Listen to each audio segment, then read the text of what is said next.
दोस्तों अभी अभी खबर निकल कर आ रही है कि सलमान खान आकांक्षा की मां को दिया 10 लाख रुपए। क्यों दिया, किस लिए दिया, सभी कुछ आपको इस वीडियो के अंदर आज बताने वाला हूं। अभी तक कोई भी मीडिया वाले, न्यूज चैनल वाला अभी आपको नहीं बताए होंगे।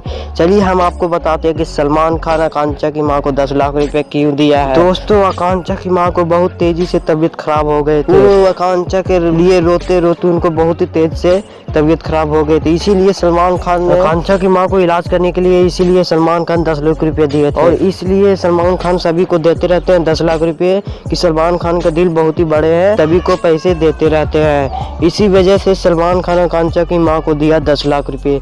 अब आपको पता चली होगा कि सलमान खान क्यों दिया। और दोस्तों आपको जानना है कि समर सिंह को फांसी कब मिलेगी, मैं इस चैनल पर आपको बताऊंगा, इसीलिए आप वीडियो को लाइक करके चैनल को सब्सक्राइब कर लीजिए, क्योंकि मेरा वीडियो आप नहीं बोल पाएंगे। और सलमान खान के लिए आप क्या बोलना चाहते हैं कमेंट बॉक्स में आपको फ्री में आप बोल सकते हैं। आकांक्षा डुबे को आप जानते हैं या नहीं जानते, कमेंट बॉक्स में तो जरूर बोलना।